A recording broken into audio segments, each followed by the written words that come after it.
চীনের মহাপ্রাচীর নামটা শুনলেই চোখের সামনে কি ভেসে ওঠে? পাথর আর মাটির তৈরি বিশাল এক দেয়াল, তাই না? এটা কিন্তু মানব ইতিহাসের অন্যতম সেরা একটা স্থাপত্য কীর্তি। চলুন আজ এই বিশাল কাঠামোর পেছনের গল্পটা একটু কাছ থেকে দেখা যাক। আচ্ছা, এই প্রাচীরটা আসলে ঠিক কতটা বড় সে সম্পর্কে কি কোনো ধারণা আছে? এর দৈর্ঘ্য শুনলে অবাক হতে হয়। প্রায় ৮,৮৫১.৮ কিলোমিটার। ভাবা যায়? মানে যদি বাংলাদেশের এক মাথা থেকে আরেক মাথায় প্রায় ২০ বার যাওয়া আসা করা হয়, ঠিক ততটা লম্বা। সত্যি বলতে মানুষের হাতে তৈরি এর চেয়ে অবিশ্বাস্য জিনিস খুব কমই আছে। আর শুধু যে লম্বাই তা কিন্তু না, এর উচ্চতাও কিন্তু কম নয়।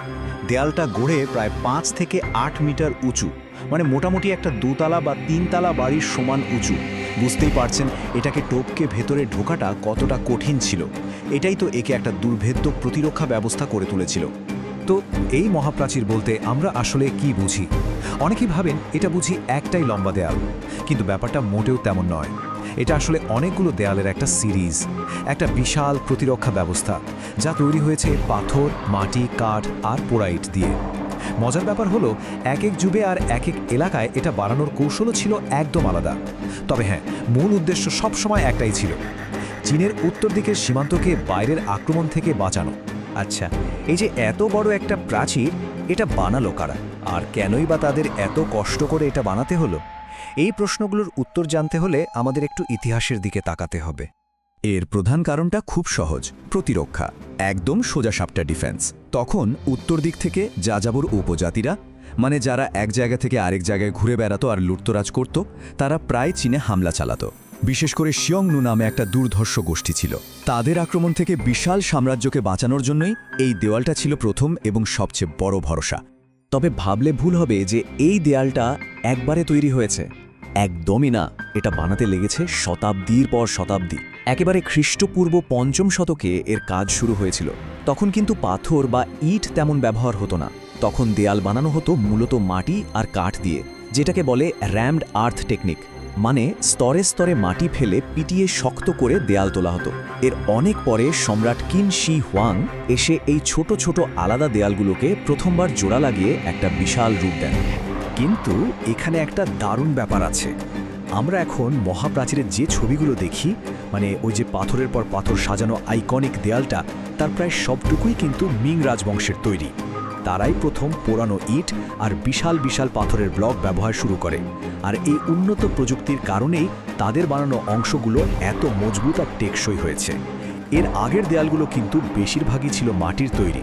তো দেয়াল তো বানানো হলো, কিন্তু শুধু দেয়াল থাকলেই তো হবে না, তাই না? একটা সামরিক স্থাপনা হিসেবে এটা ঠিক কিভাবে কাজ করত, চলুন এবার সেই বিষয়টা একটু দেখি। পুরো প্রাচীর জুড়ে নির্দিষ্ট দূরত্ব পর পর বানানো হয়েছিল ওয়াচ টাওয়ার বা পর্যবেক্ষণ চৌকি। এগুলো কিন্তু শুধু দূর থেকে দেখার জন্য ছিল না, এক একটা টাওয়ার ছিল বলতে গেলে একটা ছোটোখাটো দুর্গ। এর ভেতরে সৈন্যদের থাকার জায়গা ছিল, অস্ত্রশস্ত্র জমা করে রাখা হতো, আর সবচেয়ে জরুরি কাজটা হতো এখান থেকেই বিপদের সংকেত পাঠানো।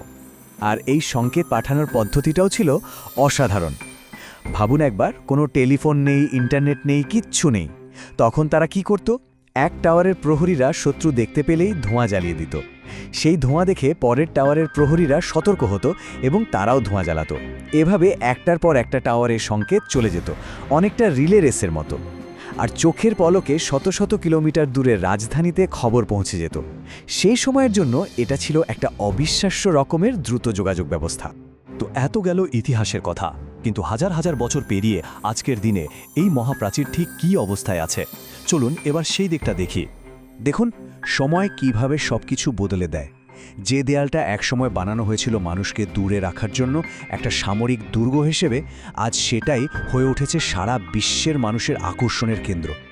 এখন আর এটা সীমান্ত পাহারা দেয় না, বরং এটা এখন একটা ওয়ার্ল্ড হেরিটেজ সাইট, চীনের জাতীয় প্রতীক আর বিশ্বের সবচেয়ে বড় ট্যুরিস্ট অ্যাট্রাকশনগুলোর একটা। কিন্তু দুঃখের বিষয় হলো এই বিশাল স্থাপত্য আজ অনেক বিপদের মুখে। অনেক জায়গায় স্থানীয় মানুষজনই এর পাথর খুলে নিয়ে যাচ্ছে নিজেদের বাড়ি বা রাস্তা বানানোর জন্য। কিছু জায়গায় মানুষ ইচ্ছে করে এর ক্ষতি করছে, আর বিশাল একটা অংশ যা কিনা পর্যটন কেন্দ্র থেকে অনেক দূরে, সেগুলো অবহেলা আর প্রাকৃতিক কারণে আস্তে আস্তে ভেঙে পড়ছে। ব্যাপারটা হলো, আমরা সাধারণত ছবির যে অংশগুলো দেখি, মানে বেইজিং বা বড় শহরগুলোর কাছাকাছি যে জায়গাগুলোতে পর্যটকদের ভিড় থাকে সেই অংশগুলো খুব ভালোভাবে মেরামত করে রাখা হয়েছে। কিন্তু এর বাইরেও যে হাজার হাজার কিলোমিটার দেয়াল পড়ে আছে সেগুলোর অবস্থা কিন্তু খুবই খারাপ। সেগুলো ধীরে ধীরে প্রকৃতির সঙ্গে মিশে যাচ্ছে, ধ্বংস হয়ে যাচ্ছে।